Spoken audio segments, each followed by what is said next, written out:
Mr. Holmes, you came. Oh, how kind. Though now, of course, I realize it is because of my game, not the works on display. It needn't be one or the other. But yes, your little riddle attracted my attention, Mr. Vogel. I'm glad to hear it, even if only as a minor distraction before the real game begins. So, this little game of yours, what's it about? An enigma to solve. A locked area in the basement with no windows found brutally vandalized. I have no clue how it was possible. What about this intrusion? What happened? Last night, I was about to leave the gallery when I heard a noise downstairs. I went to the basement, but I didn't see anything out of the ordinary. It was admittedly a rudimentary inspection. It is not uncommon to get rats down there, so seeing nothing of note, I left and locked up the building. When I returned this morning, alas, I discovered that part of the exhibition had been torched, and there was no sign of the intruder. The mystery being, of course, that all the doors to the gallery were locked exactly as I left them. And the door to the basement is the only entrance? Correct. Tell me you're not intrigued. And this locked area downstairs, what exactly was it? The under gallery. It's always shut, and I'm the only one with the key. Ah, so this is your private collection, not part of the gallery. Oh, no. It's an exclusive exhibition of eccentric pieces. Only a select cadre of artists, investors, and collectors are admitted. Not everyone deserves to have their eyes opened. Well, this matter is certainly within my wheelhouse. This intrusion troubles me. Please take a look around if you're willing. The under gallery is through the door at the end. I will see what I see. I wish I could show you the gallery under different circumstances, but life is beautiful in its unpredictability, isn't it?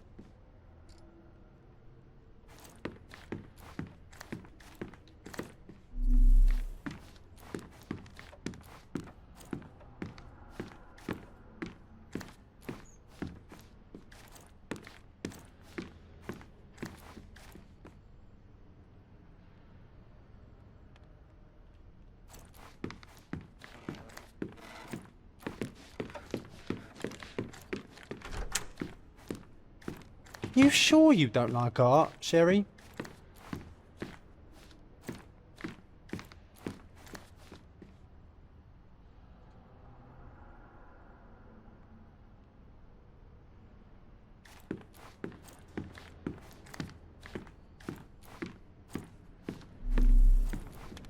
Back home we've got a taxidermist.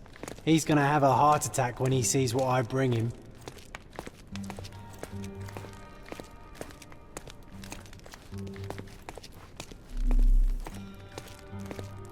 Closed with a metal bolt.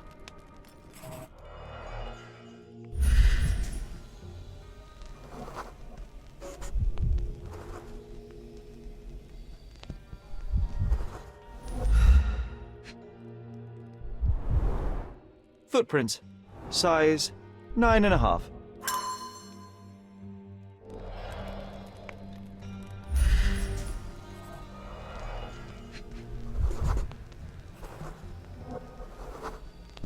The left step's length is shorter than the right. It indicates that the walker was lame. Old, and hasn't been used for a long time.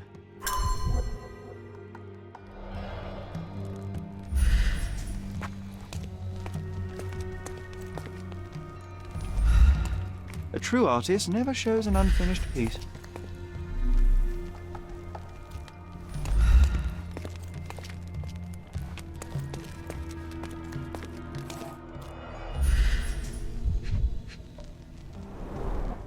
A handprint of the thing from another world. But it looks fresh, and its coal origin ruins the effect of the extra mundane.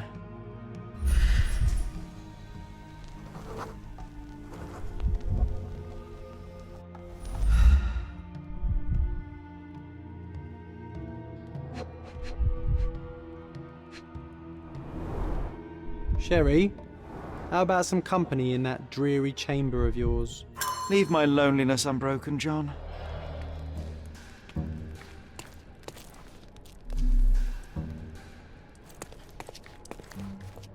Sodden and mould-ridden. One presumes deliberately.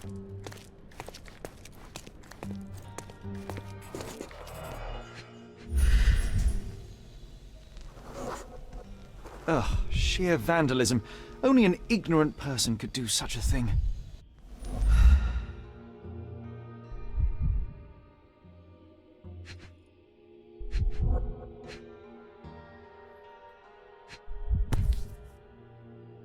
A Malpalbot.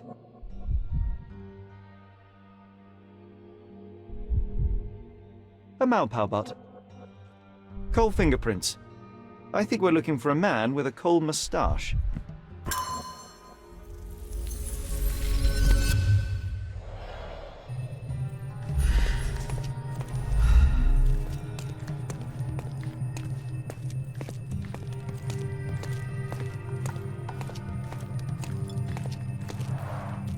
Saturn devouring his sun. Grim composition.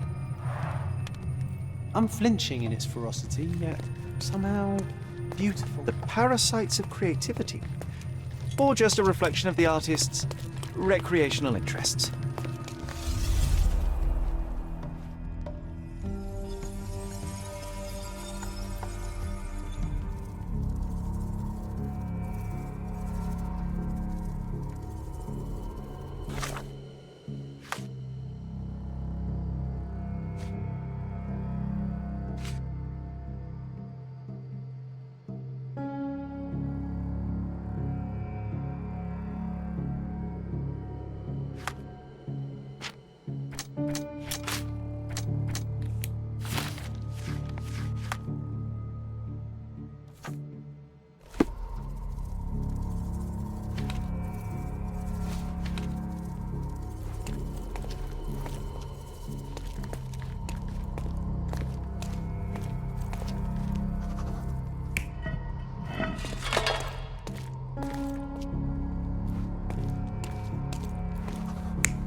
You're not even trying, Sherry.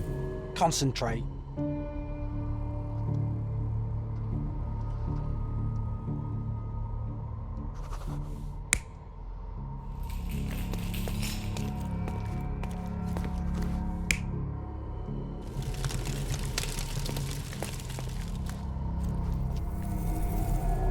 You're not even trying, Sherry. Concentrate.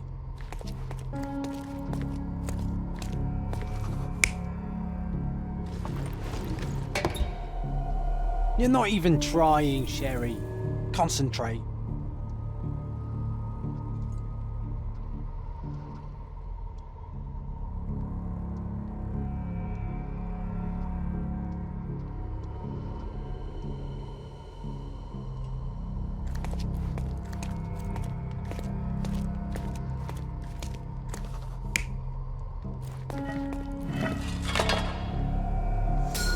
The intruder entered the basement through the coal chute.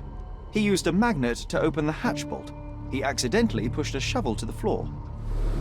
Vogel heard the noise. At the sound of his approaching footsteps, the intruder hid inside the coffin. When Vogel entered the basement, he failed to notice anything strange and left without properly checking. The intruder waited until Vogel had left the caravanserai before burning the paintings in Wilde's room, but the vandalism was a cover for the theft.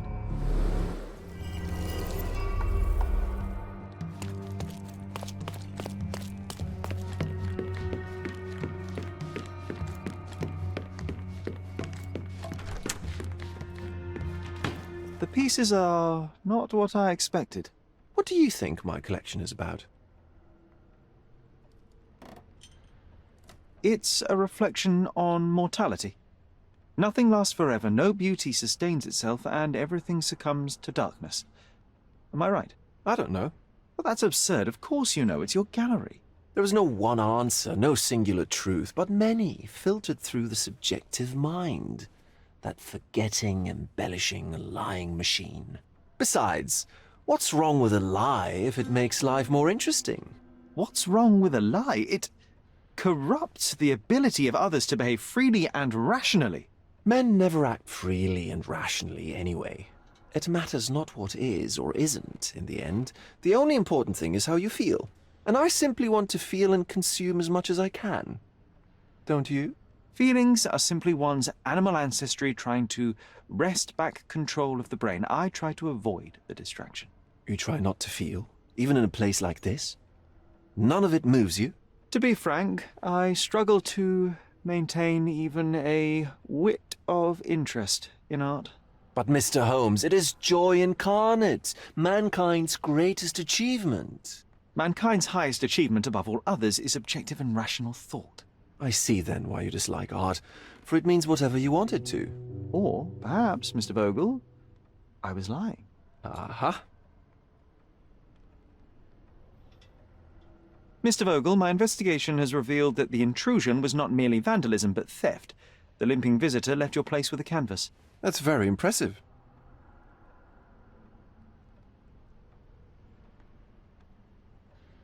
This thief was familiar with the gallery and he was sporting a limp. Do any of your clients or artists come to mind? My, your attention to detail is remarkable, Mr. Holmes. I should introduce you to Bosch's works. Alas, I'm afraid I cannot suggest a culprit.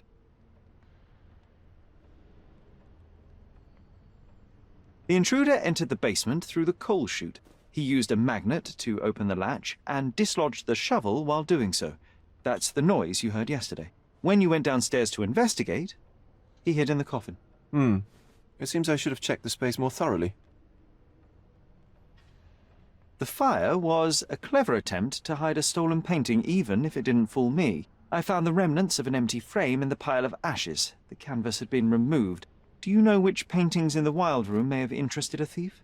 Were any particularly expensive? Those pieces belong to a well-known artist named Boniface Mercurio. They're controversial, but not of a notably high value. There's something more, is there not? I can see it in your eyes. Indeed. There is another intriguing angle. I recently received an anonymous offer for one of Mercurio's works. The sum was more than fair, and indeed could have saved Mercurio from his artistic poverty. But he declined it. Was it a performative whim? Some artists lionize pain and hardship as if their work would be worse after a meal and a hot bath. I cannot tell. But not only did he refuse the deal, he insisted on displaying the painting in the public space. I was hoping to change his mind, but artists are a special breed of stubborn.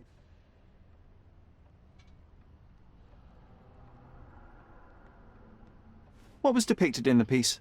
A bound woman, wrapped in robes, being penetrated by a red devil that stared at us, the viewer. The beast had numerous tails growing from his back, and a large crowd gathered around the pair, silently watching the orgiastic scene. Okay, well, given the nature of the other works on display, it's hard to see why that one stood out. What could possibly be its value? The evaluation of art is very subjective, Mr. Holmes. After all, art is everything. A poem, a bruise, the beads of sweat on your beloved skin. Even a masterfully solved crime. I'm not sure I see the connection. Regardless, the painting was one of a series called The Sabbath Night in Cordona. The works depict sex, violence, and other controversial acts that life, for better or worse, contains. Ah, I see. I'm not sure that you do, but that can wait for another time. So where can I find Boniface Mercurio? I know he lives somewhere in Old City, but couldn't be more specific. He's a prominent figure, so finding him shouldn't be a problem. Well, I believe I have enough to begin. Thank you, Mr. Vogel. Your gallery certainly has unexpected depths. I'm delighted to have been able to please a friend. In return, I expect you to come back with good news. Or at least with a good story.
Mr. Holmes, I have something for you.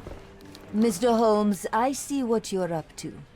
Mysterious stranger pursues betrothed woman. But please, let us keep things professional.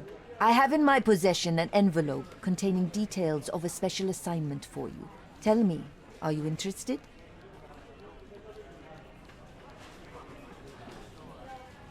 Miss Sertle, I am not pursuing you, and I am not pursuing further work at the minute.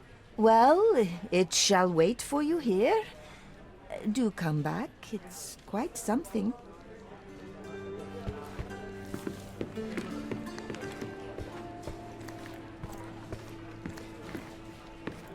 I'll be right here. Can I ask you a question? I'd tell you if I knew, but unfortunately, I don't.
Nice affordable clothes. Let's pick something that suits you.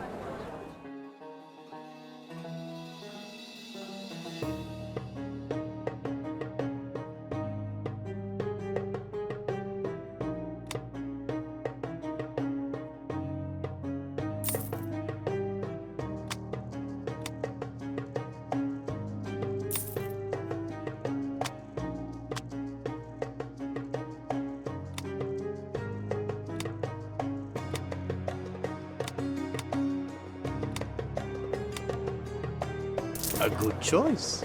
A good choice indeed. Let's pick something that suits you.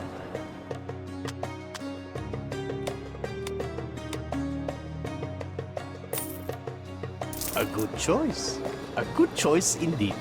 Don't miss out on my unique clothes.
Boniface, sweetie.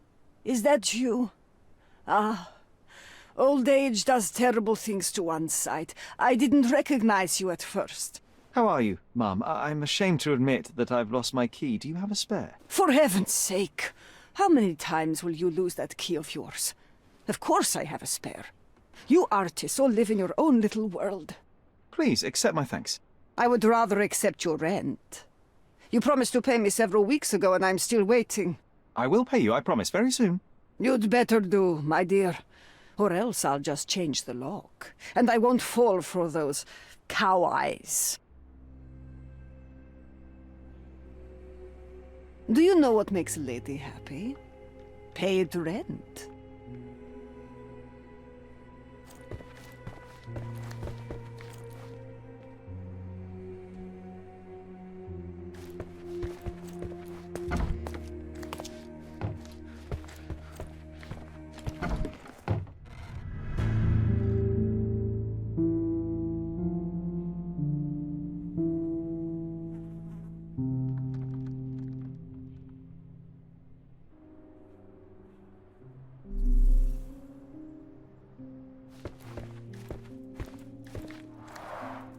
Red skin, tails on the back, reminds me of Verda's description of the stolen painting.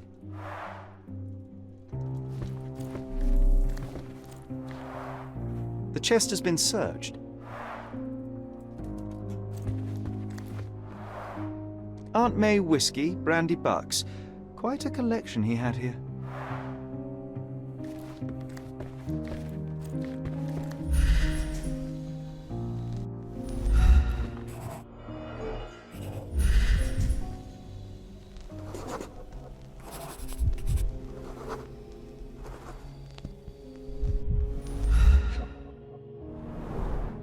It appears the wine was truly awful.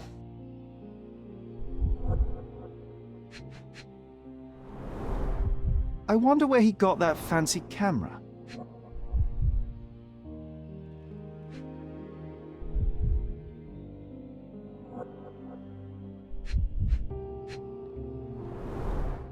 Despite the overall tendency towards mess, you cannot sit with the drawer pulled out like this. Someone left it after searching.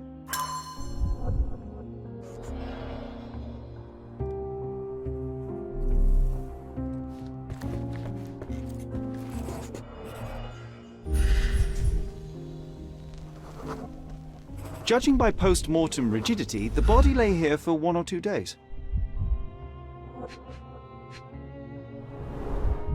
Soaked in blood. It seems as if the puddle of blood was here before the rags. The wound is precise. It was inflicted by a razor or a knife.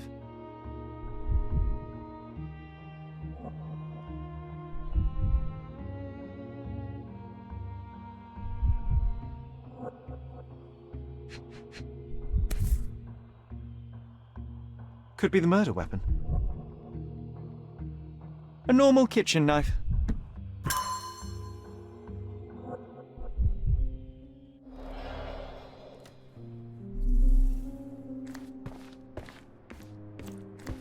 Don't look at me like that, Sherry. I will not touch that dirty floor.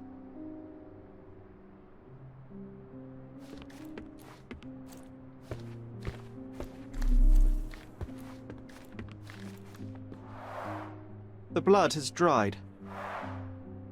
I've heard of this style of painting. It is called expressionism.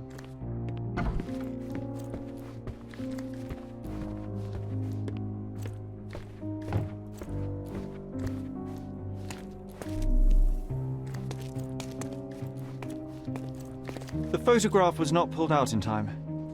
Such a waste of material. Look at this, John. Isn't it our stolen demon?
Mercurio was developing photographs when the intruder snuck in.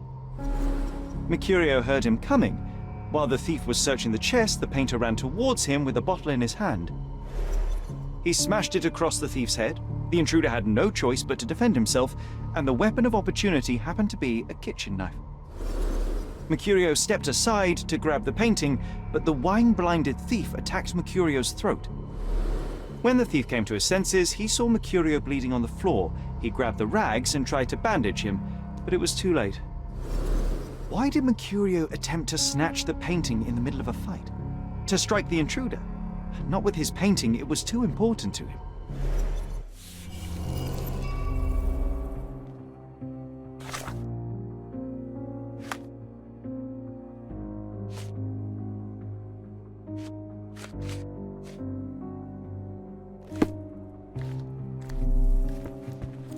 It's time for some chemical magic, John.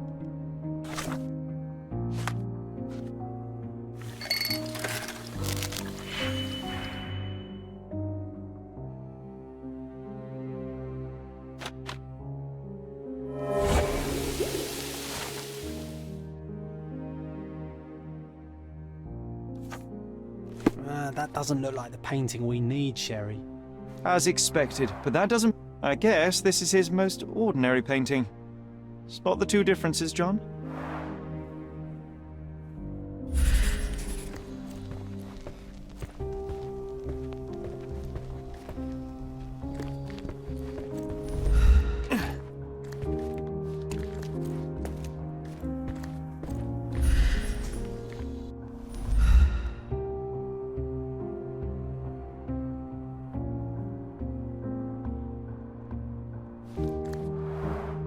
I guess this is his most ordinary painting.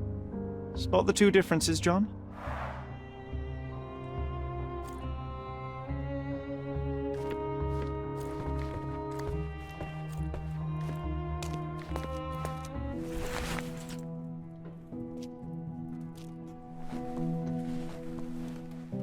Monster was actually a man. Poor girl. John, you ought to be thrilled. We are now hunting the devil himself. What were you saying, Sherry? I was too busy sketching the scene, you know, crimes and such like, daily routine. Did you find something? A photograph. It depicts a man in a red suit with tails sprouting from his back and multiple people in masks watching the scene. It all adds up. But the act of love, it wasn't given willingly, John. It was a violation. And the girl, she was with child. Give that to me now. Did you recognize someone? No. Although the victim is not from Cordona, she is African. Look at the ritual scars on her face. Get that image out of your brain. You have to continue the investigation. I must speak to the landlady. Perhaps she saw or heard something. Sherry, you cannot tell her the truth about Mercurio. It will hurt her. John, that's illogical. Sooner or later, she will come here and discover a corpse, and I still need to talk to her. Just avoid mentioning corpse, all right? Stick to the character, tell her to call the police. I'll take that into account. And wait here.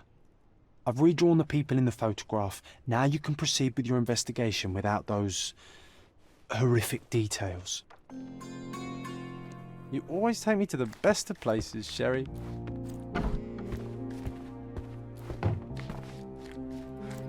What's wrong, dear?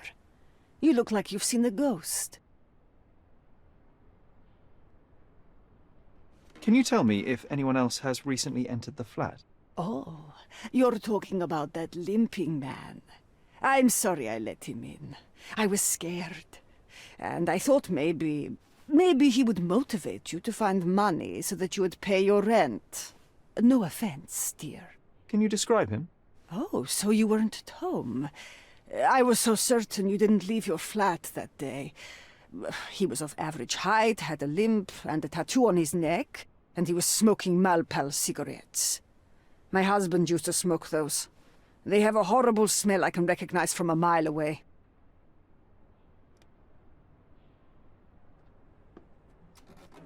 Can I ask a favor? Of course, dearie.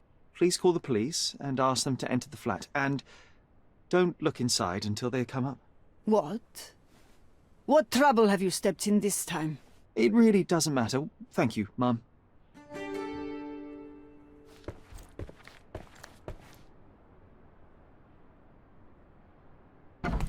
Phew, Sherry, that was close. But you did everything correctly. Now, take off your outfit. I can't let you walk around in a dead man's clothes.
Hello.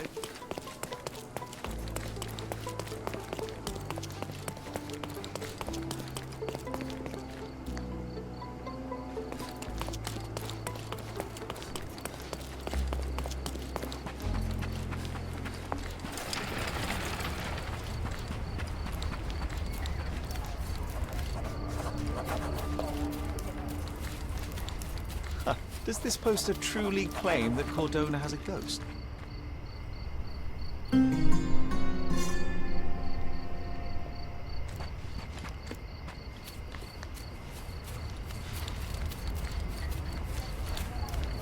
Did you hear another sight?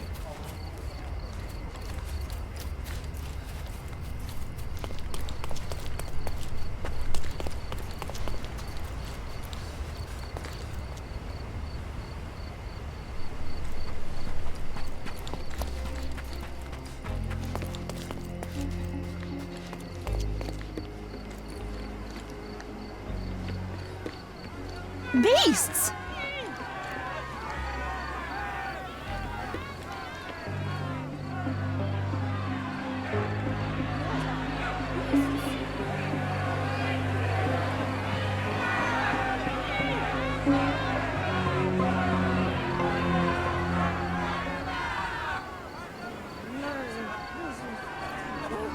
Murderers!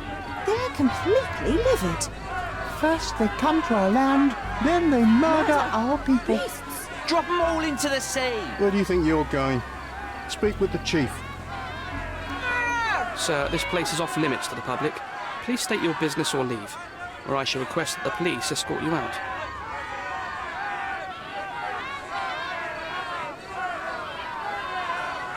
My name is Sherlock Holmes. I'm a private investigator. I'm looking for a witness for a case. A private investigator? Really? Even so, you're not authorized. I can't let you in. And you are? I'm Ronald Harlow, here to handle the refugee situation on behalf of City Hall. I'm the acting supervisor here, so I have full authority here to ask you to leave, or I shall order the police to detain you for trying to pass the blockade. Please, step back.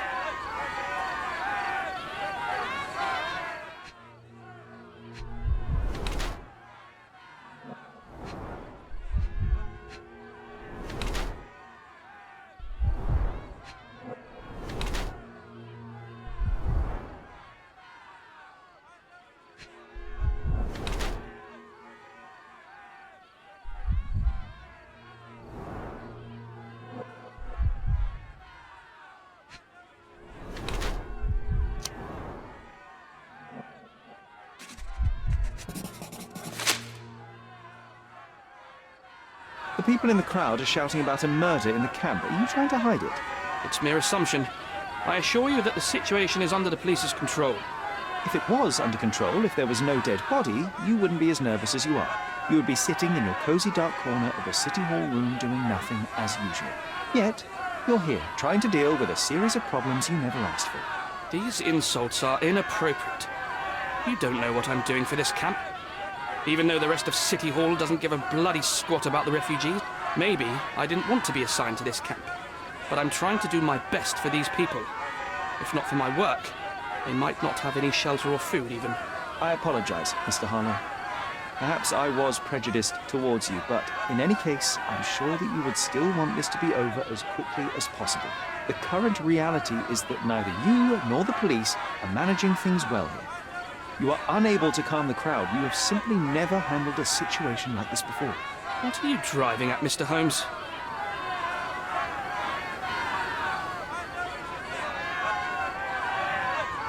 I'm looking for a young refugee woman. She must be inside the camp. She's with child or was with child recently. Help me find her, and I'll help you deduce what really happened here. You may indeed be quite a perceptive fellow, but I still don't see how you can help me here. Just tell the police I'm with City Hall and I'm permitted to investigate the scene. I'll work out the rest. Trust me. But first, you'll find my witness. Look, there is indeed a dead body inside the camp. So even if the girl you are looking for is there, all the refugees are now being detained and interrogated by the police. They won't allow you to speak with her, and I can't do anything about that until the situation settles down. So it's in our mutual interest to settle it. Oh. I suppose that things are bad enough that I ought not shy away from help. All right, Mr. Holmes. I'll tell the police to allow you to come inside. Just tell me when you're ready. Mr. Harlow, how did the refugees end up here exactly? Oh, so you're not from around here yourself? I've been away for some time, but I read the papers. Yes, this whole story has been in the papers for almost a year now. They were smuggled to Cordona on a ship from Africa. Smuggled? Then why didn't you deport them? The smugglers managed to sneak them to shore and hide them inside an abandoned warehouse. When the police raided the warehouse and found the refugees there, the ship was already gone. We aren't even certain as to which ship it was. We have busy shipping routes with other colonies these days, you see. So you decided to lock them up under a bridge? There was no other option. We're still trying to work out what to do with them. I only hope we'll find a humane solution and not put them on a raft and float them out to sea. Mr. Harlow, what exactly do you do here? What are your responsibilities? What I do and what I am responsible for are two different realities, Mr. Holmes. On paper, I am in charge of the camp territory, security, provision, and the refugees in general. What I actually do most of the time is knock on every City Hall door trying to obtain some funding, or at least rations for the camp. Are the police here on City Hall's behalf too? They are, minus those who came here after the body was found. The governor won't let the refugees disperse into the island, so there's a significant police presence guarding the camp. Naturally, they answer directly to the police. I have some influence here, but I'm not their direct authority. I'm ready to take a look at the scene. All right. Go inside the camp and find Inspector Tewkesbury. He's the officer investigating the scene. Tell him I sent you. Say you're an independent expert from City Hall. He'll fill in the details for you. I'll find my way with words. Thank you, Mr. Harlow. Beasts! So they keep these refugees under a bridge like proverbial trolls. No wonder the people... Who the hell are you? How did you get in here? Mr. Ronald Harlow let me in, sir. I'm Sherlock Holmes, a surveyor of refugee affairs with City Hall. You're Inspector Tewkesbury, I presume? A surveyor? What does that even mean? In short, I've been sent to conduct an extensive report on the incident for the Colonial Office and to assess all the damage inflicted on state property. Got it. Another paperworm sent to count money and get food for archive mold. Go on, look around, but don't make yourself too at home. As if I didn't have enough problems before you appeared. Could you first tell me what happened here? What happened? People from the bridge above the camp heard a woman screaming and saw a mass of refugees attacking a man. Clearly not a refugee. When the camp guards came by, the man was floating in the sewage canal with a knife in his chest. Bam. A murder. Big news for Cordona. I'm sure. Thank you, Inspector. And none of the refugees were harmed? One fellow was cut. He's lying over there near their kitchen. He's in a bad way. You mentioned a woman screaming who attracted the bypassers on the bridge. Was she harmed? No, she's all right, but perhaps the whole debacle started because of her. She started wailing and the refugees stood up for the girl. And where is this young woman now? Back there in the shacks, same as the rest of the refugees. She's been questioned by my men, but she's just some refugee girl. Can't understand much English. Did you learn anything about the dead man? The fellow looks like a thug. I've had dozens like him fished out of the sea over the past 20 years. Ever since these refugees arrived, there have been people on Cordona with bad blood in them. My best bet is that this thug had something against them too. And no clue as to his identity? He had some items on his body, but nothing to indicate who he was or where he was from. I think I should catalogue his possessions in my records. Go on. They're on the table near the body. Do you have any suspects yet? You're joking, right? I've got a whole camp full of suspects. And if you ask me, this bloke had it coming. Better bury him and forget about the whole thing. And now there's a crowd gathered at the camp, and my superiors say we must thoroughly interrogate the refugees. At least those who can understand any English. Do you believe that your superiors wish to get rid of the refugees? I think that both our superiors would rather keep the story quiet. Since that's an unaffordable luxury now, they're looking how to protect their public image. That's why I have to waste my time waiting for my people to turn every stone and befriend every refugee. Here we go again. Number of hours on Cordona before stumbling upon another dead body? 0.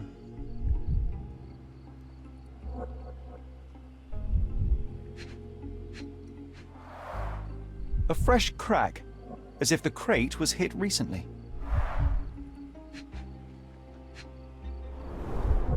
Someone bled profusely here.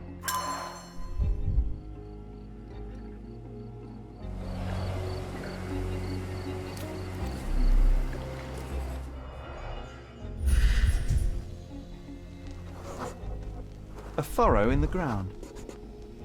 A blood trail leading to or from the canal. Clearly a left handprint here.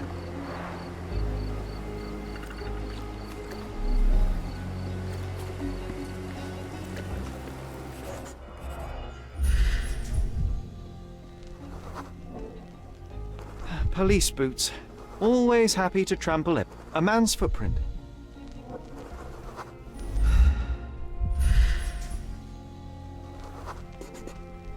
A heavy boot with a worn-out sole. These events are fractured into so many pieces. But I know you can collect them all, Sherlock.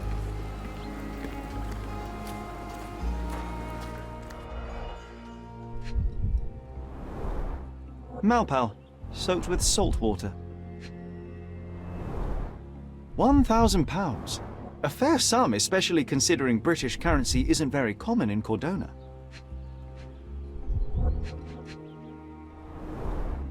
A simple leather sheath. Perfect for a dirk.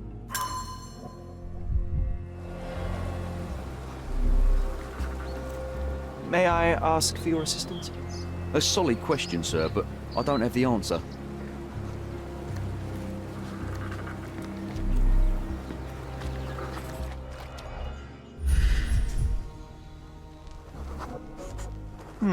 Coal dust under the nails.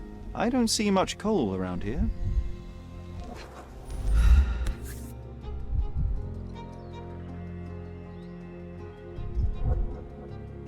A steel dirk. Sharp.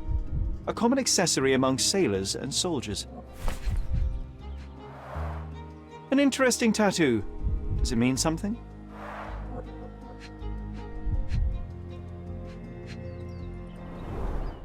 I'd say the blade penetrated upward, however the wound is too messy to be certain.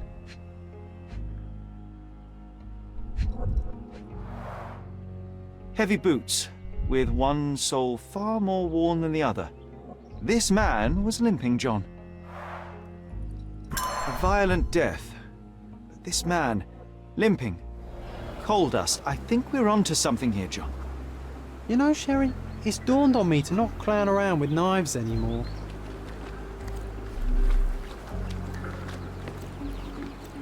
Help me, please. A solid question, sir, but I don't have the answer.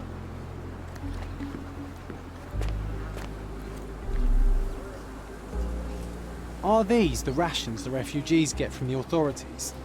How do people even survive out here?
Oh, carnelian agate beads, a traditional African adornment.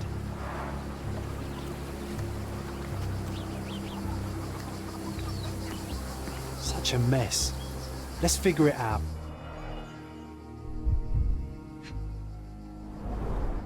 He is in shock, feverish and dehydrated.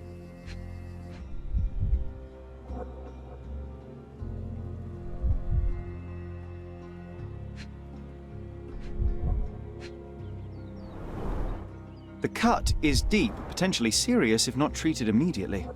Sherry, you know first aid. Surely you have a duty to help this man. You can't leave him to certain death.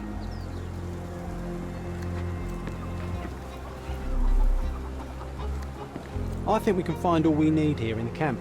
Let's have a good look around.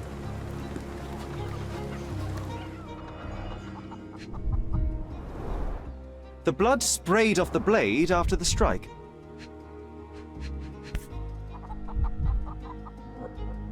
No hint of blood or impact. It might have been used as an improvised weapon.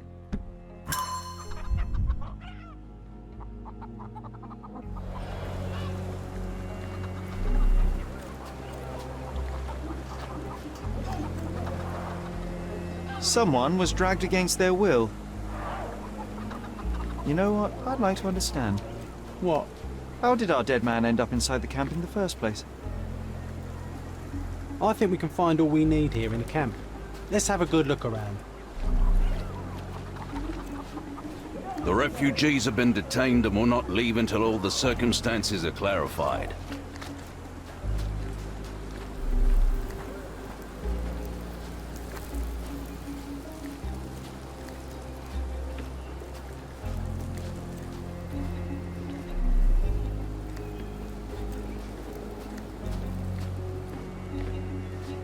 Are these the rations the refugees get from the authorities?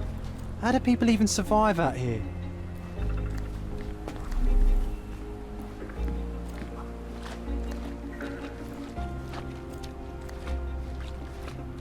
Such a mess.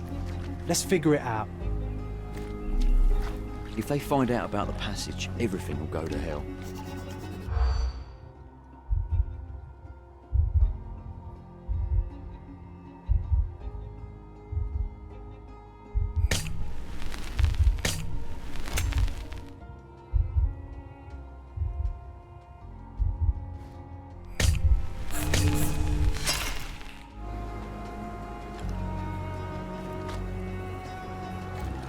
If they find out about the...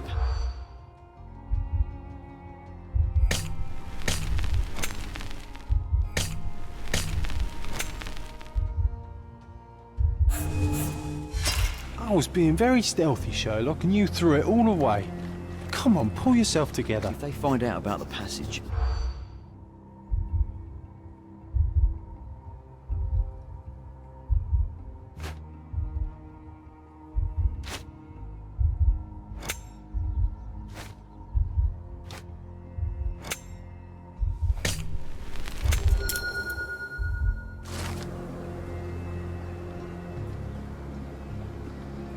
Nobody will know anything if you keep your bloody mouth shut. The coppers. Sherry, just look at this. Living quarters in a sewer. What kind of a genius bureaucrat came up with this idea? We have seen some dark places in Cordona, but this...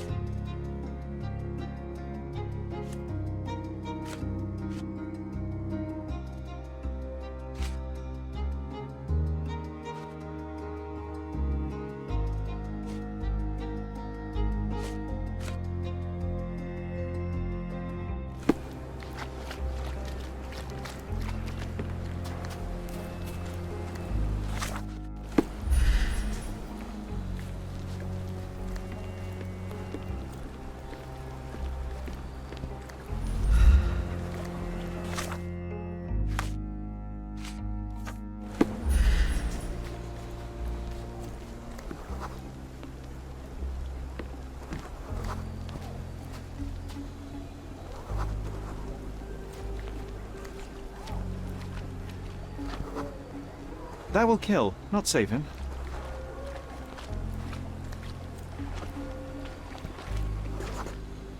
It won't do any good.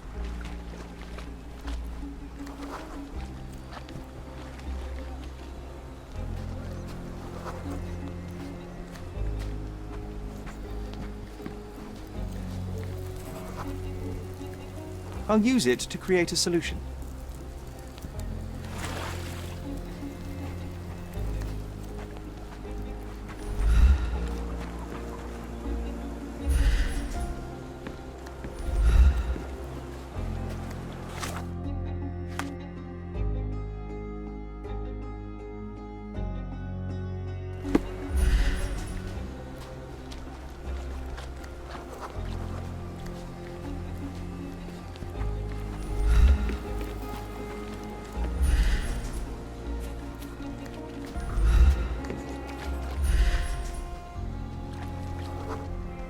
I can use this to stop the infection from spreading.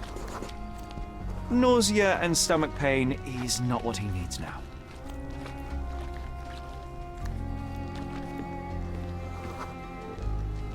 Just washed. Better than nothing to bandage the wound.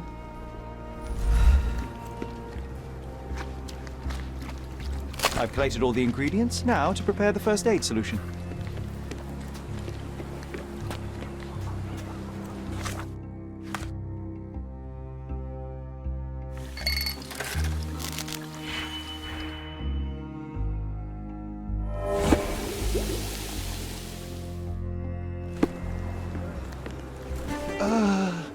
Thank you. This should make you feel better, my friend. Now remain lying down and drink as much water as you can. Well done, Sherry. At least he won't die from the infection. Well done, Sherry. At least he won't die from the infection.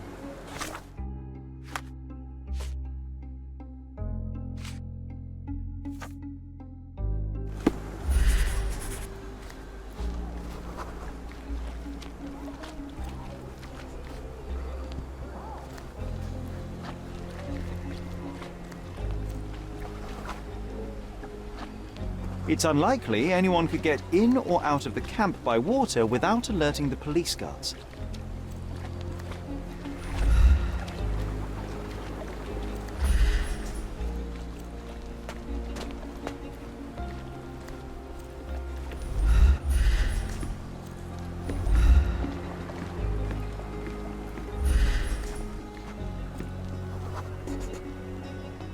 No, it's too short for these walls or cliffs.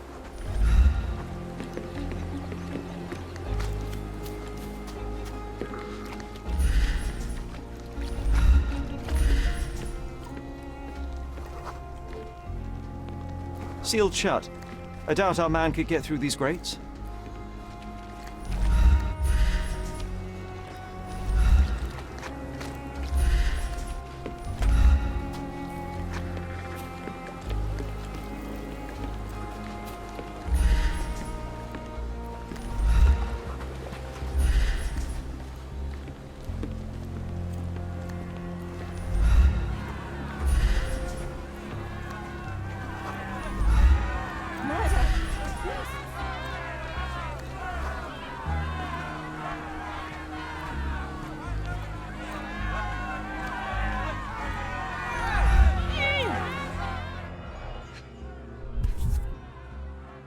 A single Malpal butt.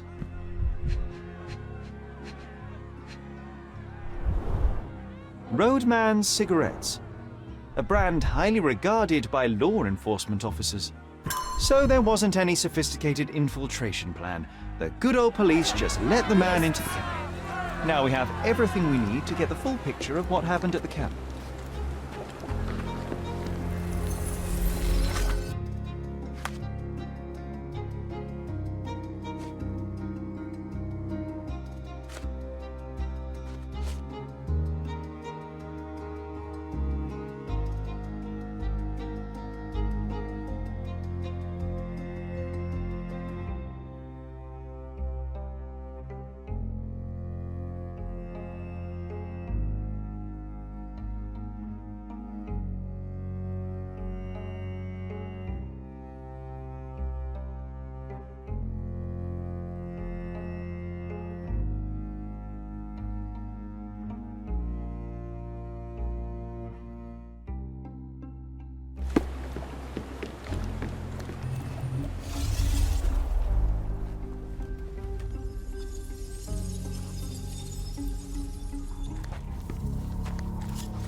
So, we have a thug who came to take a refugee woman with him. She resisted, but he dragged her by force.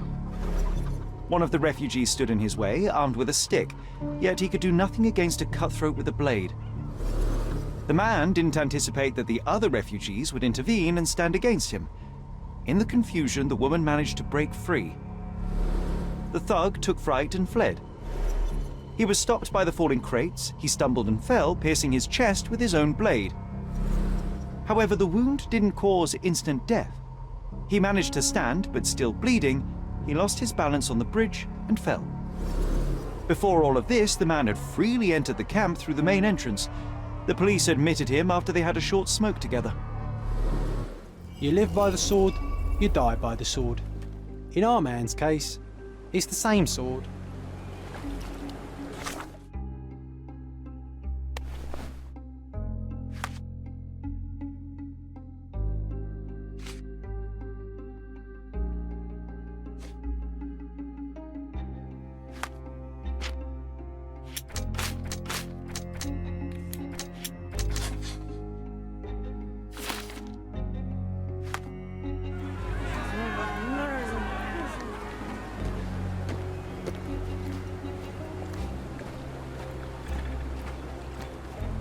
You still here?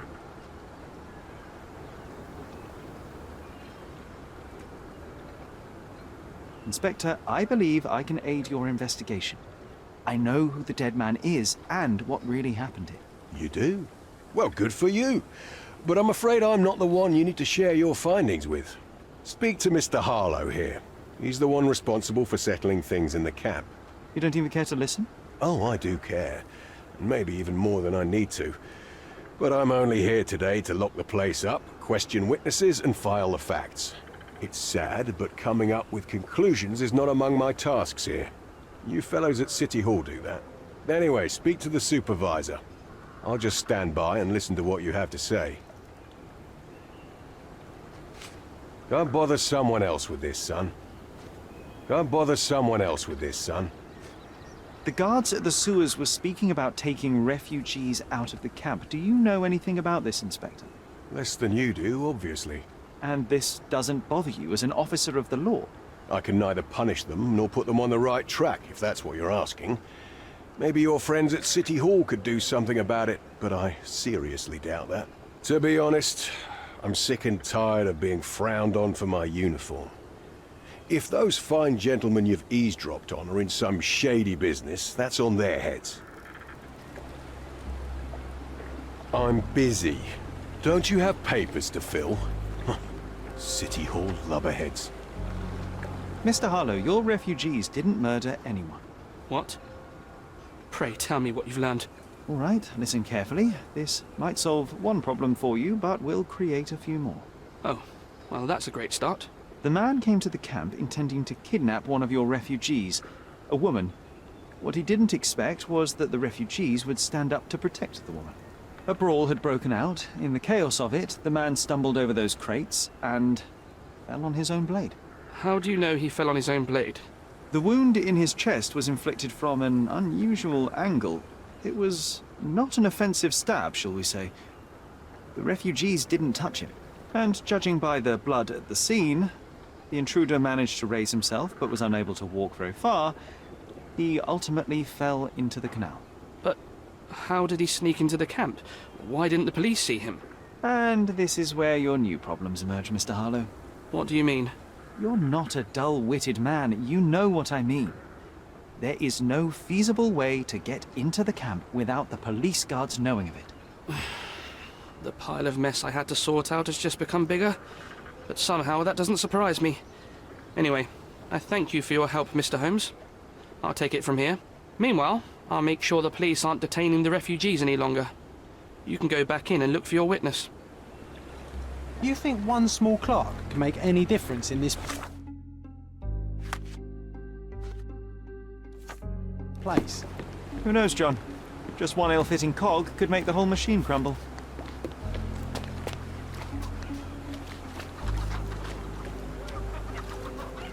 You're the one who tended to our man's wounds. I thank you greatly. The police didn't allow us to help him. The police will leave you alone now. I've proven to them that the man who came into the camp died due to his own foolishness. Thank you for standing up for us. But nobody would help us without a reason. You're here because you want something. Yes, I do. I need to speak with the girl drawn here. The dead man came for her too. He wanted to take the girl away, but we won't allow her to be hurt again. What do you want from Naylor? Naylor. She was hurt some time ago. I'm here to find the people who did this and bring them to justice. And to find them, I need Naylor's help. Will you let me speak to her? Justice. There's no justice on this land. But you helped us, so maybe your words are not empty. You can speak to Naylor, if she wants it. But I will be watching you. Hello, Naylor?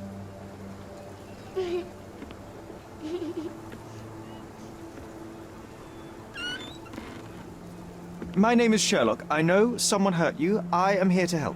I'm trying to find the people involved and bring them to justice. Please. There is a photograph, and I'm sorry, it is terrible, but I simply must ask. Where did this happen? What can you tell me about these people? Christ, Sherlock. Naylor, I'm sorry. I'm not very good at this. You come here for me, but you are rude and cruel and condescending. A cross. The man had this cross. Now go away. Leave us be. I do not need another white man's help.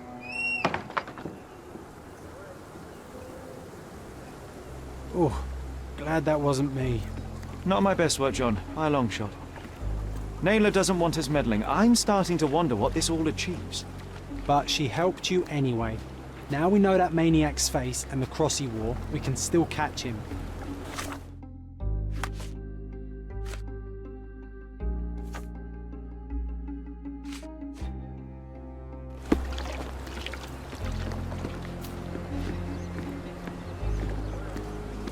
You still here? Your problem, not mine.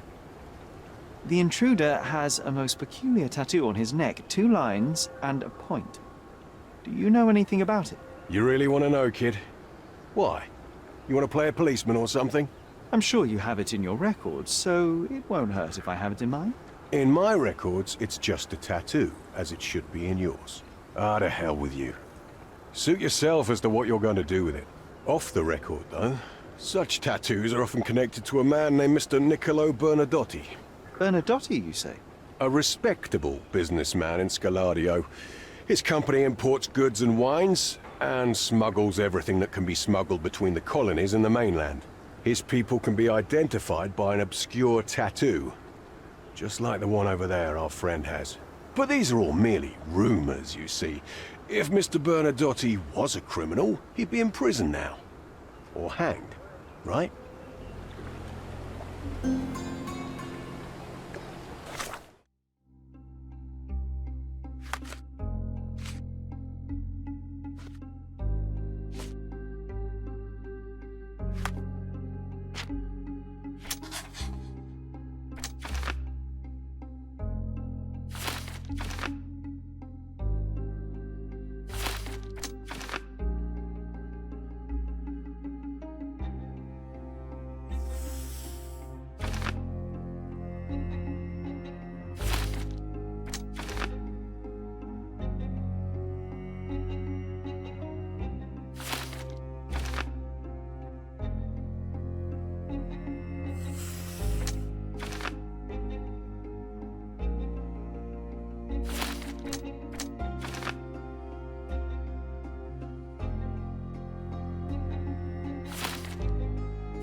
Sherry, wait. You might want to settle all the matters in the camp before leaving. You probably won't be coming back here anytime soon. You're disturbing a hornet's nest here, son. I owe you a lot, Mr. Holmes. Can I ask you a question? Sorry, we don't see much here. These events have fractured into so many pieces.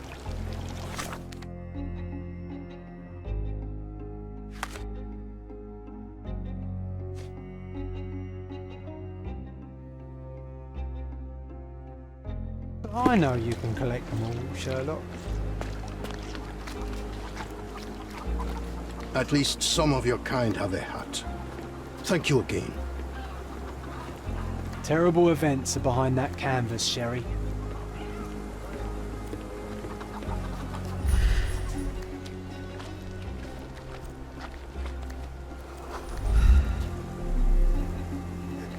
Could you help me? Sorry, we don't see much here. Well done, Sherry. At least he won't die from the infection.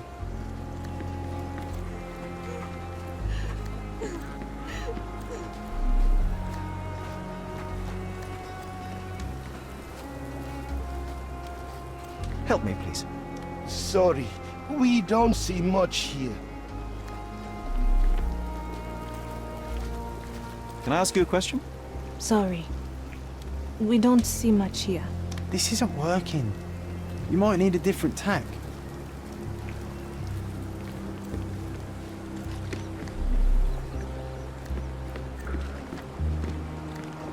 You're disturbing a hornet's nest here, son. What a pleasant man this Mr. Tewkesbury is.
Is this familiar to you? Unfortunately, my casebook is empty on this. May I ask you something? Oh, I don't know about that. Ask one of the others. Time to check your who, what and what, Sherry. Who are you asking, about what and dressed as what?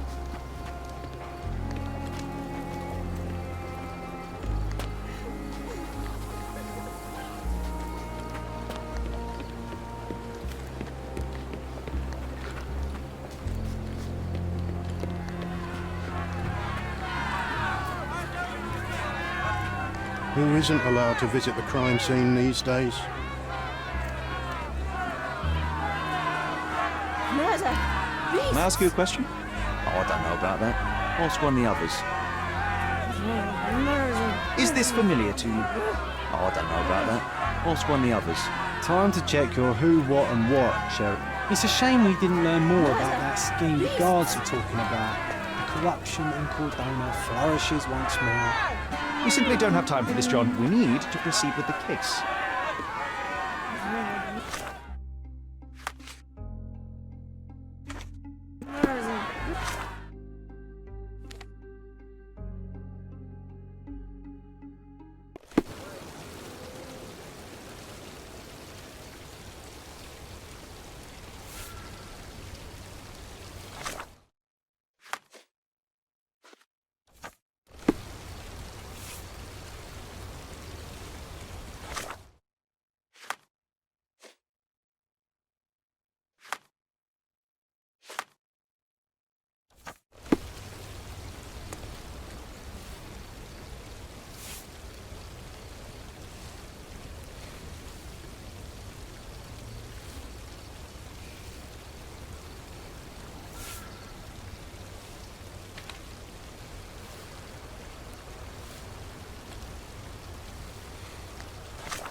Guests of Cordona, the treasures await you. Collect them all.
It seems they're not expecting guests. I won't wait for an invitation, John. Excuse me, just one question. No, I don't know anything about that.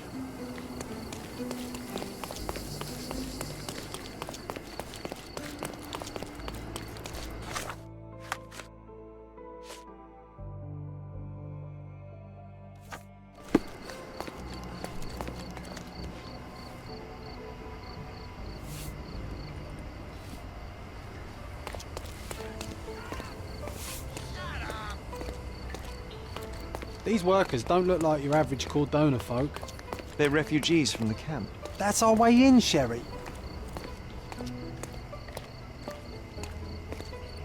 May I help you, officer? I must speak to Mr. Bernadotte. There's been trouble at the refugee camp. He will want to learn the details. The camp, you say? Aye, sir. You can go in.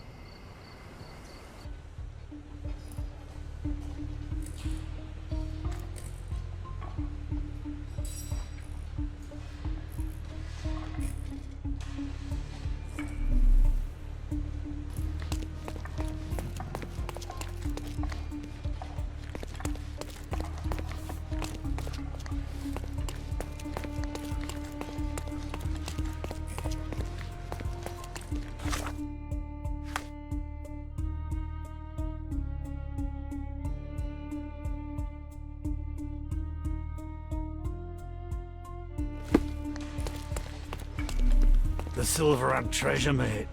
Loads of pirate gold buried somewhere around, just waiting to be found. It's all right, there's no treasure. But maybe there is. I just need to crack the bloody riddle. Sherry, that was almost too bright an idea. That was one hell of a risk, but a lot of fun. Sherry, look! This seems familiar.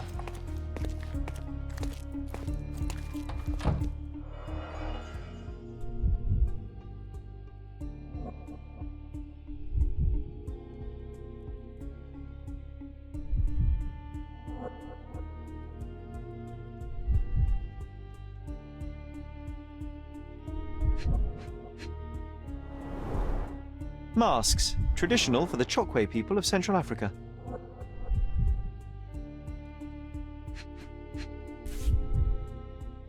A Dogon statue from West Africa. A century old at least.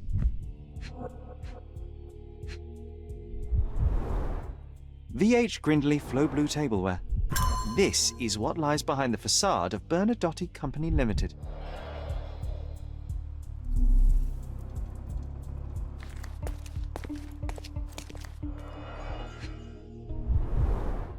Let's see what's hidden there.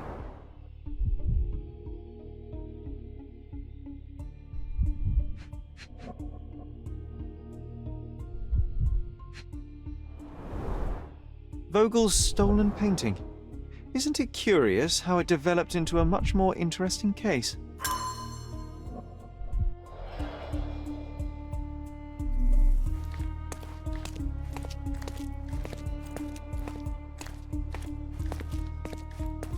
This marble fella, it's like he was made after my image. You see it? An amazing piece of culture. I imagine many collectors and museums would be interested in having it.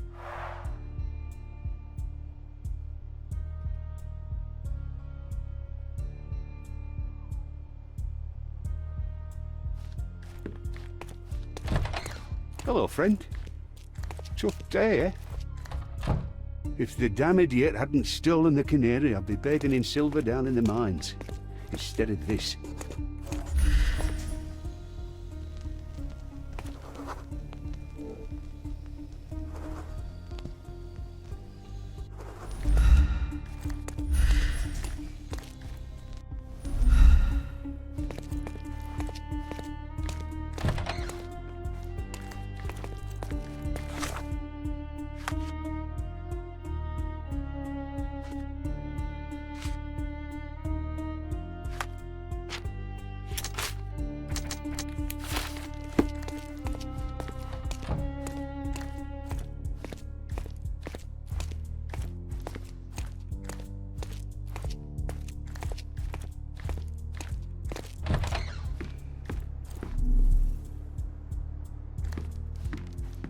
This is it.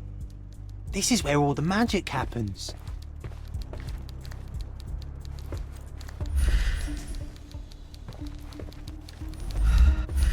Excuse me, Mr. Bernadotte is busy right now.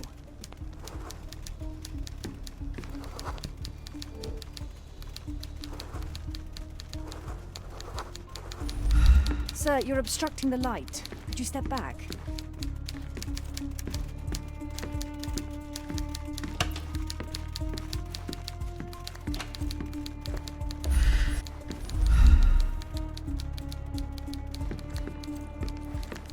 Bernadotte Company Limited trade network reaches the most distant colonies of the Great Empire. Do you It know must be anything very about convenient this? for a man Do like I look Bernadotte. like a copper snitch?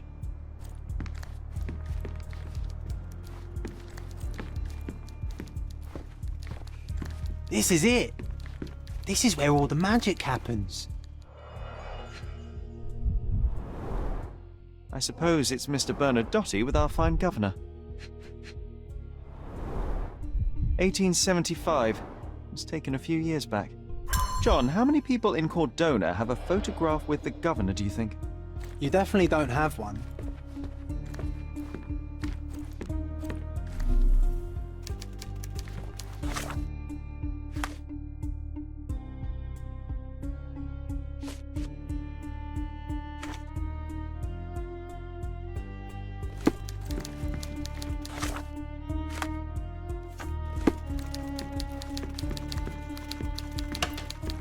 I don't know who you are, but someone will be punished for letting you in. But first, let's talk.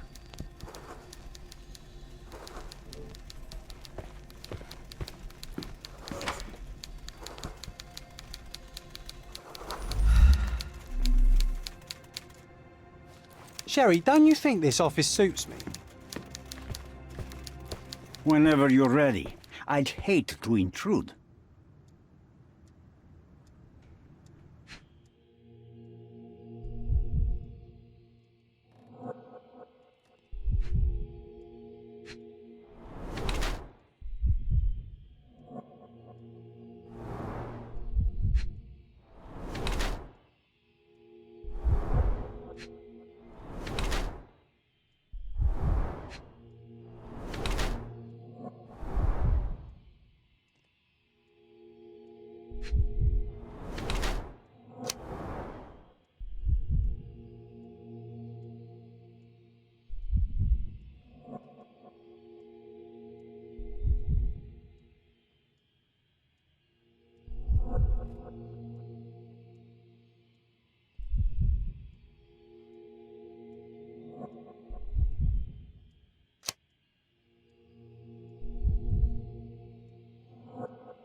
Bad news.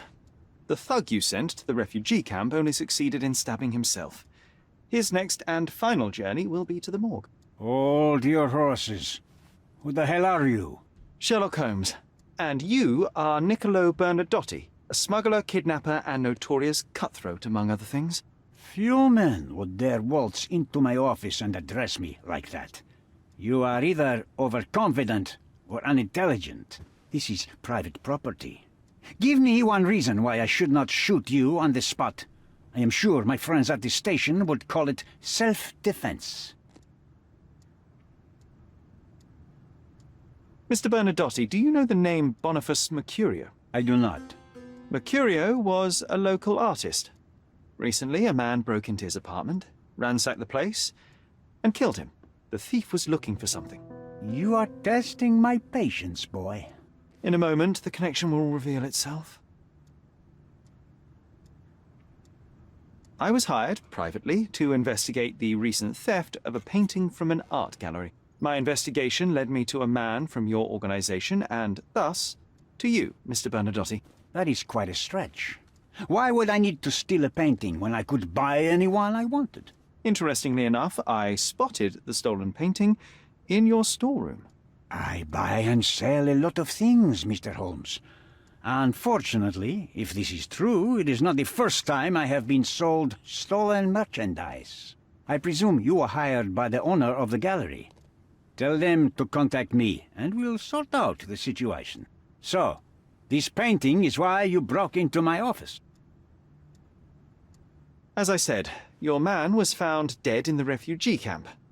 He was there to kidnap a woman, but the other refugees intervened to try and save her.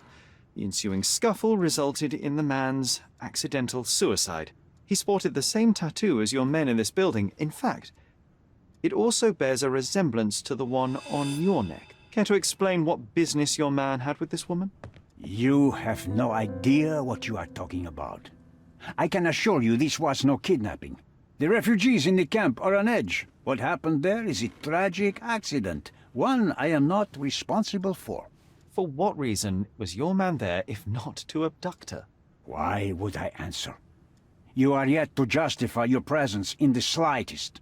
So many words, so little action. When you barged into my office, Mr. Holmes, I got the impression you wanted to talk business. Now I see you had come just to talk. Tell me exactly what you want, or get out. It was necessary groundwork for what comes next. I have enough evidence to conclude that the gallery thief, the artist's killer, and the dead man in the camp are all the same person. Your time is almost up, Mr. Holmes. Before you draw your gun, there is one final detail I am yet to mention. The young woman your man was tasked to collect from the refugee camp had been defiled at a perverse masquerade party. That violation was captured in a photograph by Boniface Mercurio and used as a reference for his painting. The photo shows the attacker's face. Finally. That's why you're here, Mr. Holmes. You have the photograph. It is what your man was after when he broke into Mercurio's apartment, and it is what you're after too, isn't it, Mr. Bernadotte? You have the photograph with you? How much do you want for it? I am not naive enough to carry it with me, and I am compelled to ask why you want it. Who is the man visible in the photograph? An associate? Not yet, Mr. Holmes. Though with this picture, that may change. The man in the photo is a British envoy on Cordona. What exactly do you want from him? My business dealings are often arduous in their bureaucracy. A man in his position, willing to look the other way, could ease my work significantly. In return, I will make sure no one looks his way either. A favor for a favor. Also known as blackmail, the modus operandi of any true professional. It was not originally my idea. Mercurio set things in motion, extorting the envoy for the most trivial of ends. Money. In response, the envoy hired my man to retrieve the painting and the photograph, eliminating Mercurio's leverage. I only learned the whole story after the artist was killed in his home. And rather than extricate yourself, instead you took over Mercurio's venture. It fell into my lap. As a businessman, I simply seized the opportunity. Now, how much do you want for the image?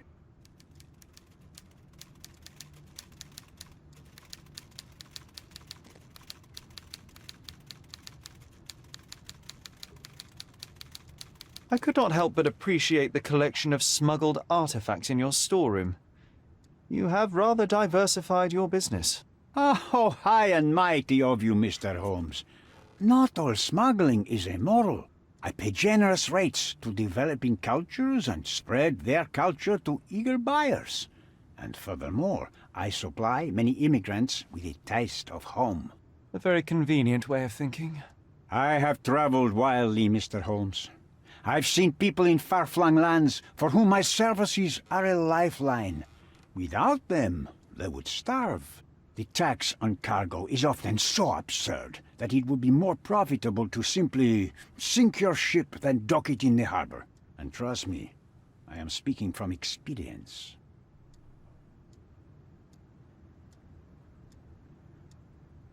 Why did you send your man to remove the woman from the camp? Without a photograph, her testimony was the next best thing. Securing her was in everyone's interest. Victims and witnesses all too often disappear. I thought the girl was safer with us. I did not anticipate what would happen at the camp. I saw refugees from the camp at your warehouse. They work for you. I have made certain arrangements with City Hall and the police. Thanks to me, refugees can work and be paid. It's a pathway to freedom. And how much do you save by capitalizing on their cheap labor? I have heard no complaints. They seem happy just to get out of that slum. Why should I give you the photograph? Just name your price. What if my price were not money? You claim to have connections, Mr. Bernadotte. Perhaps you could improve conditions for the refugees. Give them a chance for a better life. Ha! I do have connections, Mr. Holmes, But help the whole camp? You are asking too much. I could, however, make arrangements for one person. The woman who was violated will have her own home, outside the camp, solely for her and her child. She will no longer be a refugee, but a princess. That I can guarantee. Is that really possible? It will be neither fast nor easy, but I can do it. She deserves it, don't you agree? And as for her abuser, he will serve me, as much as he deserves. So, in your plan, everybody will be given their due. Especially you, Mr. Bernadotte. Seems like a fair deal, no? I doubt anyone could offer you better. Simply give me the photograph, and the world becomes a better place. I give you my word. What makes you think you can decide what's best for these people? Such is the arrogance of British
imperialism.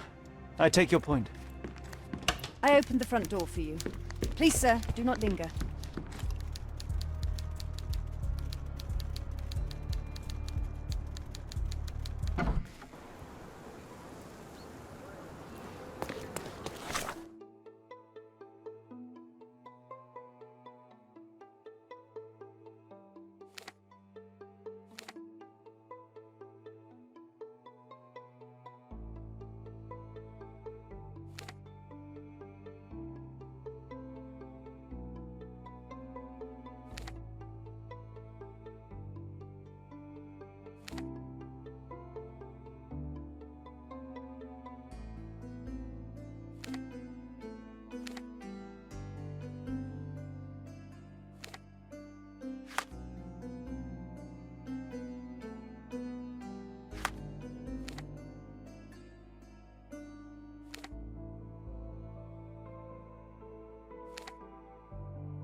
Mr. Holmes, you've returned. Have you uncovered anything new about the theft?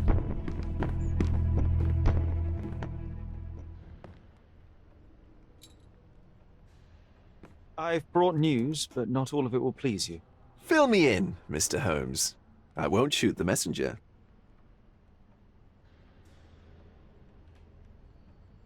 I located the thief, but found him rather cold.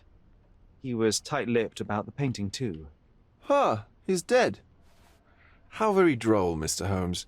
One presumes you were not responsible. It was an accident at the refugee camp. He impaled himself on his own knife. Life is nothing if not cruel and capricious. I tracked down Boniface Mercurio. I presume he wasn't delighted about the situation. He was not having a good day on account of his murder. Killed in his own flat by the same person that stole his painting. Oh, sweet Mercurio. Perishing in the pursuit of his art. How apt. I will miss his exceptional sense of humor. What about the stolen painting? Have you located it?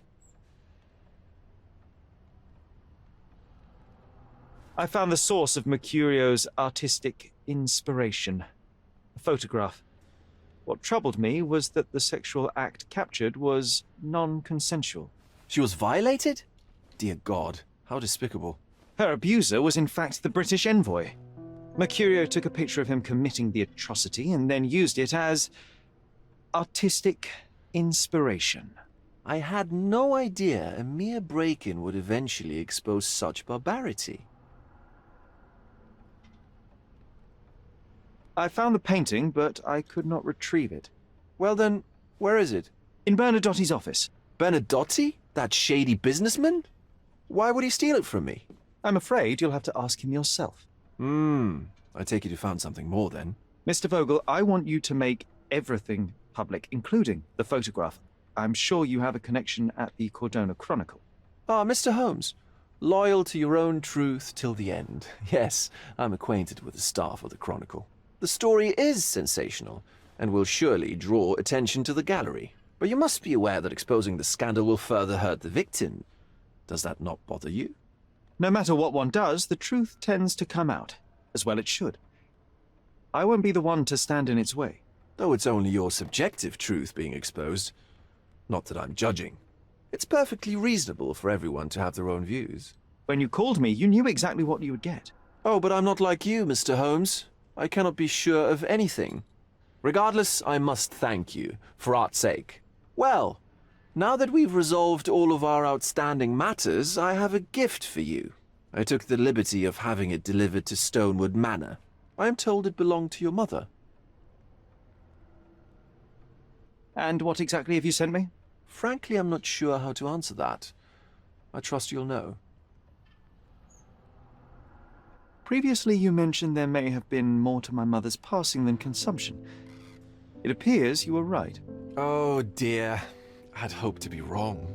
She was unstable, mentally unwell. She required sustained, specialized treatment, but her madness persisted. I knew that Violet had disappeared from the public eye, but had no idea of her suffering. I cannot imagine what you're feeling. I'm fine. Thank you, Mr. Vogel. I am curious to see what you have procured.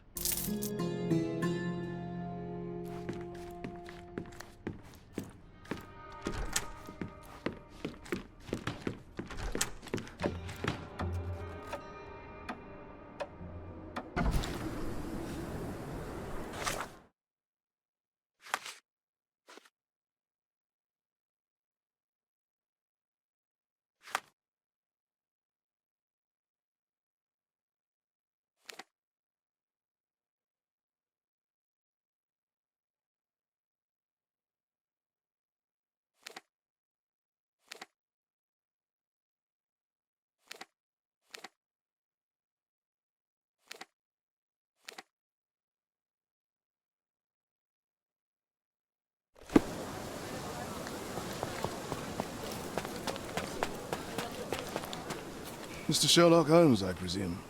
Correct. With whom do I have the pleasure? Emilio Estero. Happy to make your acquaintance. I am here on behalf of Mycroft, your brother. He's on his way to Cordona. In the meantime, he requests your assistance with a sensitive matter. My orders are to provide you with the details. You have my attention, Mr. Esteban. Mark Ridley, the son of General Arthur Ridley, is being blackmailed.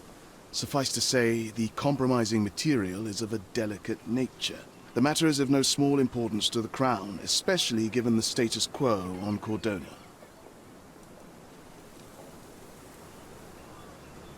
What about the status quo? The Ottoman population holds a certain animosity towards the colonial rule. It's been this way since we took over the island. General Ridley made concessions with their leaders, but I'm afraid we are still teetering on the edge of open hostility. What does Mycroft want me to do? Retrieve the blackmail material? No, sir, nothing of the sort. Mark Ridley is meeting the blackmailer atop the old city bridge tower. You shall observe from a distance, then establish the blackmailer's identity. Do not attempt to arrest him. We'll handle it from there. Saving the best for yourself? Fine. There's a cafe just over the bridge that provides a good vantage point. Please report to me when you are done. I'll be waiting for you here, and remember, discretion is of the essence.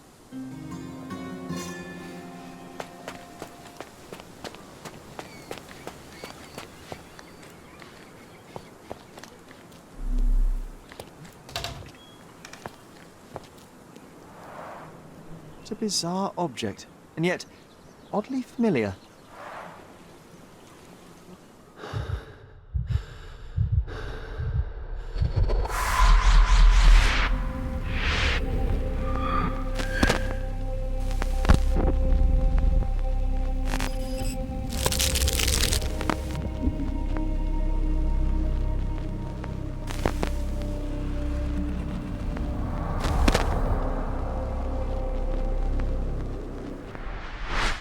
Did you just remember something?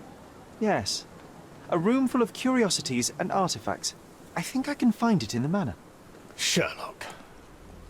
So, you continue to pursue the imaginary. I had hoped you might have got all this out of your system by now. Mycroft, what are you doing here? Get out of my house. It's my house, actually. I've come to bring you back.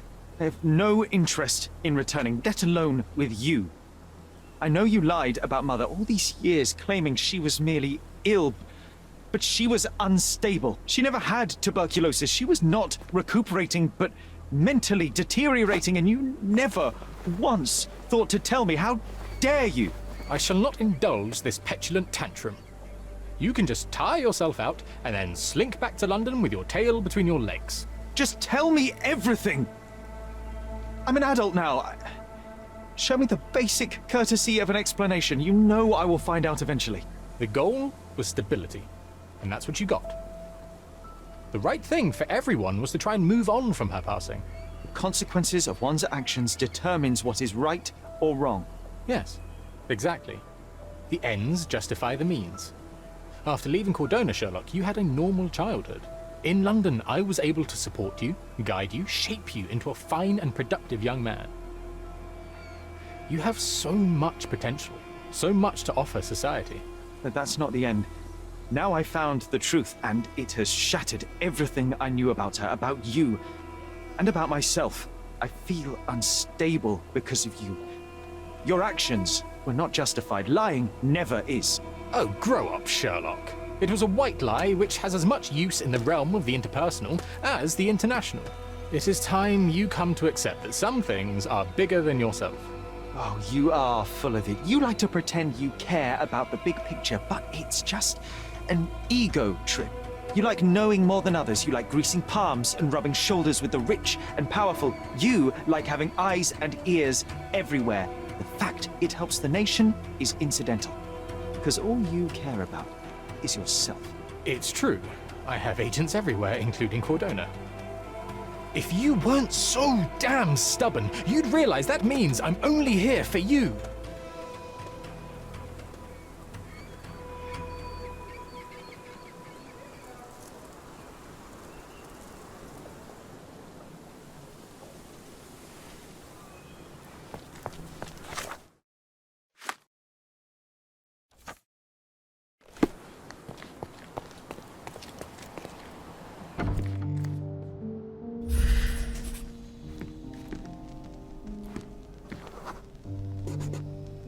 I remember returning home with a pair of perfect sticks. We wanted to turn them into training swords. Oh, that's right. We stood there, frozen, staring at something huge in the main hall.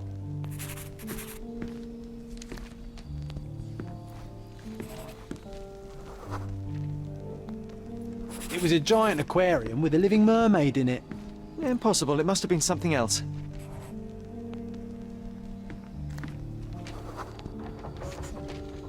Oh, of course, that mortifying hoax presently taking up space in our front yard. Well, fine. Your memory's better than mine. But I'm sure we started examining it immediately. And someone else was around too. It was my mother. She asked what I thought of the artifact. You were really concentrating and holding something in your hand. I inspected it with a magnifying glass and was able to confirm it was made of two different skeletons. The mermaid was a fake. And so it was time to smash the thing. Your mother took a hammer and... Slow down, John. That's not how it happened. I remember other people joined us. The workers took the artifact and placed it into the cabinet of curiosities.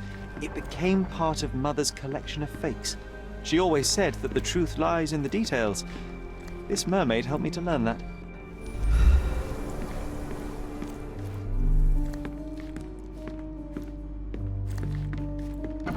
Ah yes, my mother's studio. She was an authenticator, and this was her cabinet of curiosities. I never saw the point. What does it matter if some artifact is real or not? It still exists. Mother said this was among the hunting trophies of a Scottish Viscount. So he tried to persuade everyone that his forest was inhabited by these beasts. It would have been thrilling if it were actually true. One of the most ridiculous fakes I ever saw. Its owner insisted it was a polar bear. He thought the white paint on the brown fur wasn't noticeable.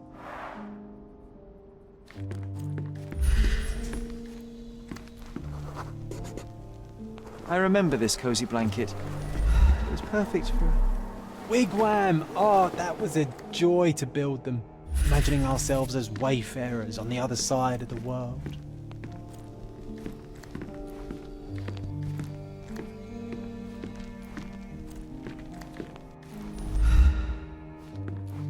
It's a pity how many amazing things are missing from this room.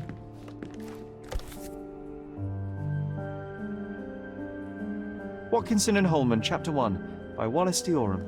Oh, Mycroft. He always acts so serious, but then reads tripe like this. John, if I remember correctly, you couldn't put this book down.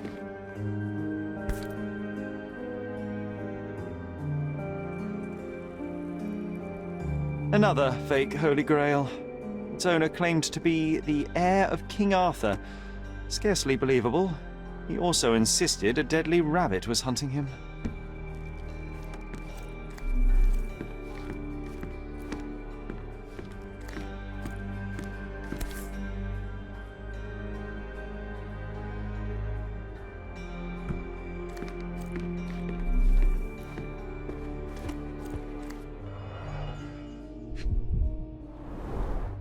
So many calling cards. Mycroft liked to keep useful people at hand.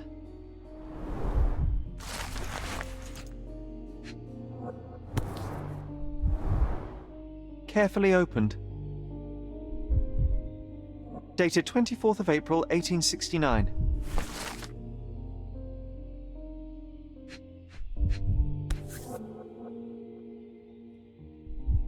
Reliable and driven. I recognize Mycroft's handwriting. Officer Luciano J. Placido.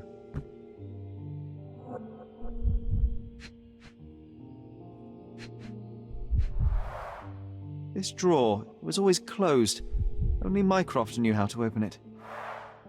I remember we tried to break it open and spy on him, but alas, had no success. Maybe today's the day. Oh, Sherry.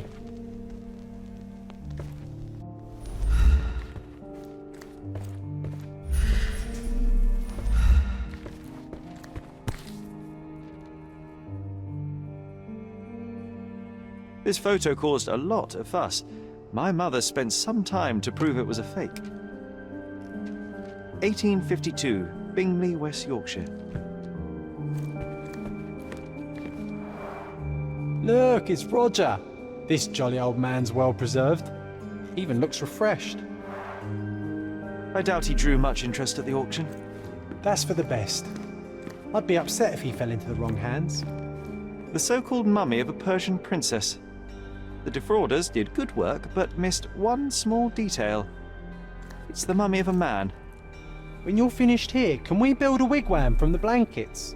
Like in the good old days. And this one was brought from a German museum. They claimed it belonged to Vikings. Nonsense, of course. Vikings never had horns on their helmets. The full-plate armour of Sir Robert Saunford. I was told my father won it in a wager. Armour is armour, but look at his sword. Oh, how badly I wanted to wield the blade. Maybe you take it instead of your pistol.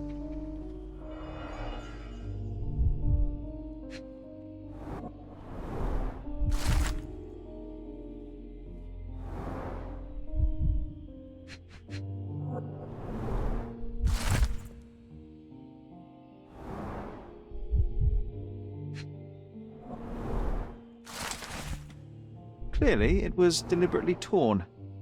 Wonder why someone would do that. An impressive number of bookmarks. Someone was rather obsessed with this subject. The Tulpa, Studies in Tibetan Mentalism. I'm starting to remember something.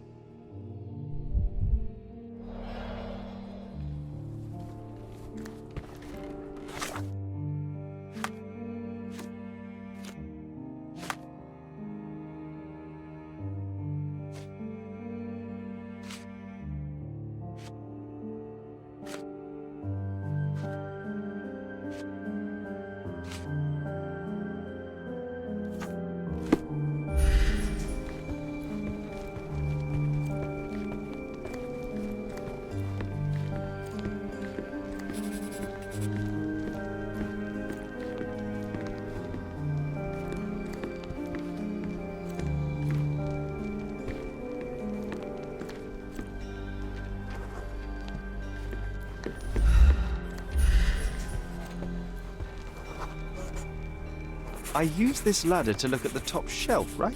On the day of Mother's breakdown upstairs. Right you are, Sherry.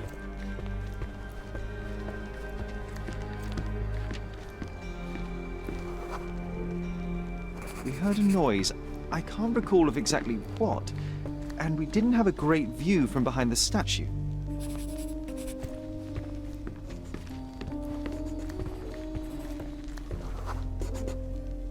Books and papers from the table somehow ended up on the floor. Now it's coming to the surface. I feel it.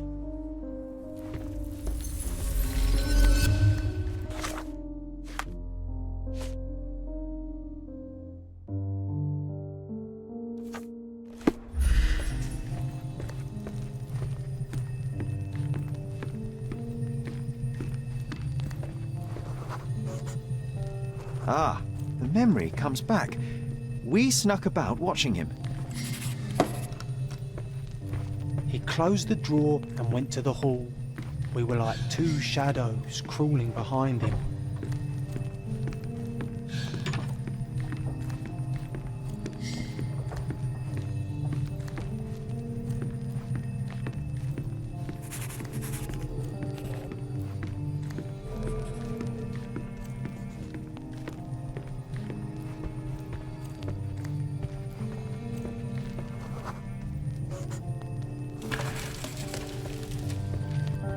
Then he threw some logs into the fire and sat in his armchair to read.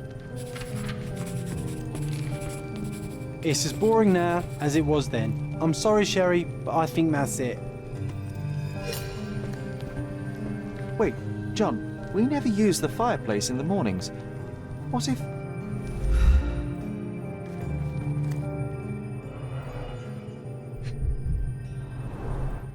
A bit of juniper in the fireplace created a soothing atmosphere.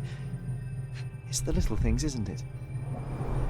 I think this is what we're looking for.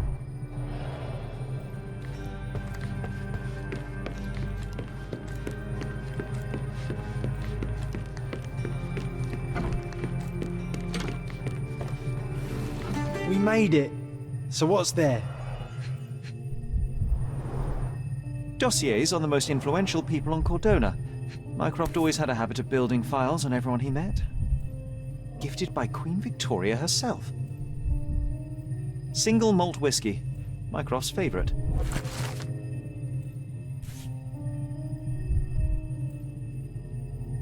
Otto Richter. This one is rather thick. Mycroft can be truly dogged in his research.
You're not even trying, Sherry. Concentrate.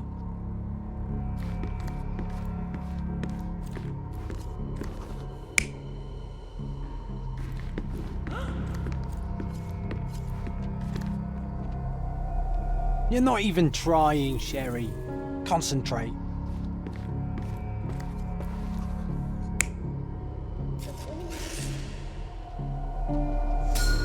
Come on, Sherry. Let's go outside. Wait. Did you hear that? Come here, Sherry. You call this progress? Charlatan, amateur. I'm not letting you anywhere near my mother again. So there was a quarrel between them.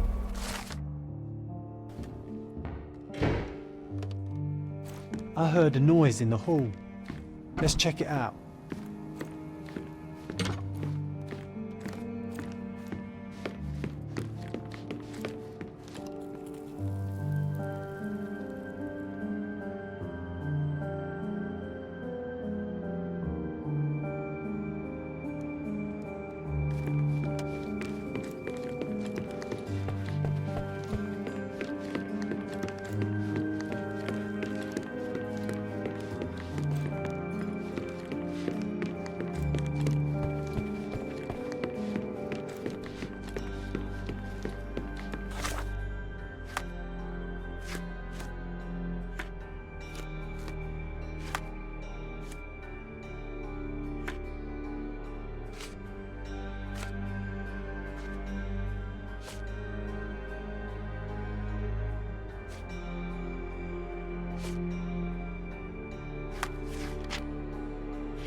Sherry, look! We've got a parcel here. Hurry up and let's see what's inside. An invitation that comes with a mask. We can't miss this, Sherry.